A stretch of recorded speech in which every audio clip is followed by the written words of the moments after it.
May 2026 brought us Devil Wears Prada, Hokum, Mortal Kombat 2, Obsession, The Mandalorian and Grogu, The Backrooms, Pressure. Those are just to name a few of the movies or the big releases that came out in this month. But there is one dark sheep amongst this flock, and that movie is what's the name of this movie? Oh, the movie is In the Gray. And if you haven't heard about it or if you haven't seen it, I don't fully blame you. This movie released in possibly one of the worst times and one of the weirdest occasions that May saw. Let me explain as to why. What's up? Welcome back to another video. Today we're going to be discussing the forgotten movie of May 2026 and possibly of the year, and that is In the Gray. I'm going to be talking about what makes it so forgotten, what makes it even worth a video to discuss, and why did this happen? That is the big thing. So as always, I hope you enjoyed, and let's get right on to it. In the Gray, it's a Guy Ritchie movie. That's pretty much all you need to know. It's a new Guy Ritchie movie that has released in theaters, and it stars Henry Cavill, Jake Gyllenhaal, and Isaac Gonzalez. And yet, not a lot of people saw this movie. I mean, here we go. Domestically, you have $5,723,000. Internationally, made even bigger numbers, and it's just double that, with $10,218,000. In total, worldwide, it made just under $16 million. So what's the big idea with this movie? Well, this movie released May 15, same day as probably one of the better and best movies of the year, and a movie that has been taking the box office by storm, Obsession. And if you viewed the calendar beforehand, you would have seen Devil Wears Prada 2, Mortal Kombat 2, and Mandalorian and Grogu, and The Backrooms, and you would have been like, okay, those are potential moneymakers right there. Crazy to see how Mandalorian and Grogu ended up. But all the other movies did wind up making money. And in the middle of the month, we had only 2 films releasing, amongst other films, of course. We had only 2 films releasing that pretty much got promoted, got an idea of what it was about, and trying to get people to come see it. And those were Obsession and In the Gray. And as time went on, as we reached April, May, In the Gray kind of faded into the dark, and Obsession's hype kind of grew. And plus, you got major IPs releasing movies.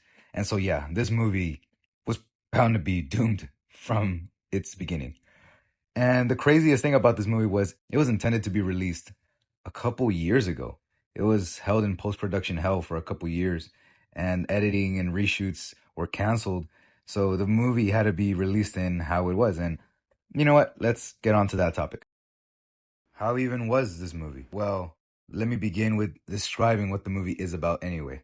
It's half of a exaggerated Law and Order episode and half an Extraction movie. And it's just combined into this modest blockbuster type of thing.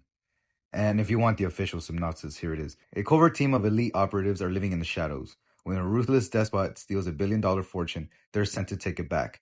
An impossible heist that erupts into a deadly game of strategy, deception, and survival. All right, let me pause right there. A ruthless despot steals $1 billion fortune. That is correct. They're sent to take it back. Not quite. An impossible heist. What heist? There's barely anything going on. It erupts into a deadly game of strategy, deception, and survival. Okay, now that part does make sense. A covert team of elite operatives. There's not really a covert team, a team that you get to know in this movie. And this is to say, the movie isn't all that interesting. It's a middle-of-the-road Guy Ritchie movie. Sure, does it have his signature flavor? Yes, it does. The ending does take twists and turns, and you have to pretty much pay attention to the plot to realize what's going on. But it's one of those streaming type of Guy Ritchie movies, which I'm very surprised it released in theaters. And this film does carry a price tag of $70 million. And with marketing, let's bring that up to like $72 million. There was hardly any marketing for this movie. And yeah, the poster alone, how am I supposed to be intrigued just by seeing 3 people standing in front of a blue background? I mean, sure, actors will sell the movie. I mean, that's what kind of interested me in this movie in the first place. But it's not going to get you a long money haul. And we've seen that. Look at Obsession. Look how much money that has made, and there's hardly any recognizable names on there. The director himself, Curry Barker, was the most important aspect of it. And now those actors, directors, and the team, now they're making their names known. And look at In the Gray, that film just crashed and burned. So is this film even worth watching? Sure. I would say just pop it on when you're at home. And does it deserve to be forgotten? I wouldn't say so, not at least in the aspect that it was. At least it made some money. But come on, this is just a sad way to look at a Guy Ritchie film. I mean, this guy's name is well known, and he makes a lot of flavorful and badass blockbusters. And this movie is just it just wasn't it. Apparently, word of mouth does go a long way. We saw with Obsession, we saw with Backrooms, and with movies such as Mandalorian and Grogu, or especially In the Gray. There's not much going for it. There's not much to talk about or to even tell people to, hey, you should catch this movie. Is it good? Nah, it's kind of mid. It'll be like, all right, I'll watch it like when I get a chance. And like, so yeah, I know I'm stretching this out to be some sort of mystery, but yeah, there isn't a mystery here. Obsession just became a big phenomenon and a really wonderful movie that overtook this middle of the pack Guy Ritchie film. And there was other films that released in the theater at the same time. Is God Is, a Shrek 20th anniversary. More people want to go see Shrek than this movie probably. And hey, I don't blame them, it's Shrek. But then again, when there's nothing special to watch in the theater, why are you going to be spending $20 to $25 just to go catch a mid movie, but then again, to see a director of his caliber like Guy Ritchie just put out something like this and just for it to be forgotten or just thrown into the $5 bin at Walmart, oh man, you remember those? Those were fun. Anyway, this is to show that audiences have higher appreciation now for films. They're not going to be going out to watch the schlock that superhero films produce, or a stupid comedy that isn't worth the time, or a drama that just feels like a boring slogfest to get through. And with this movie being labeled as an action heist film, well, you're gonna be let down with what actually happens in this film. Is it worth checking out? Of course, like I said earlier, it is worth checking out. Probably at home when you got nothing else to watch. It would be fun just to get in your watch list, especially if you're a Guy Ritchie fan. Yeah, you should be catching this movie. And before this film, I watched The Covenant, and then again, it's a great Guy Ritchie movie, much better than what this movie was. But then again, at the end of the day, it just turns into a generic soldier story.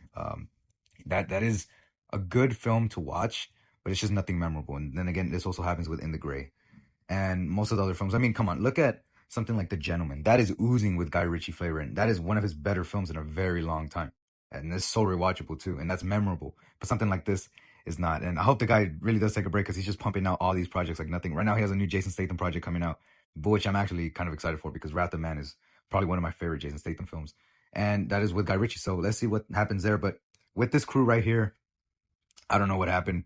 A lot of lack of promotion really affected this film. I mean, come on. One poster was released and they really just called it a day. But yeah, Black Bear Entertainment, they are also an up-and-coming production company that has been around for a long while, but now they're finally making their name known with a lot of these movies coming out. Tuner, Shelter, and then In the Gray recently, and they got more films coming out too. Well, we resolved it, folks.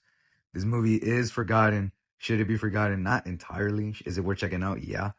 But May just proved to be a very strong month at the movie theaters. You started off extremely strong with The Devil Wears Prada 2, and you ended it with The Backrooms gaining so much money. And then again, I also went to go watch Pressure, and that film was a full house.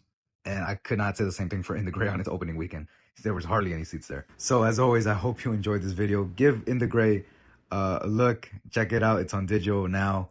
Actually, it came out on digital, I think 2 weeks ago. So that's also pretty bad. But yeah, I really do recommend it.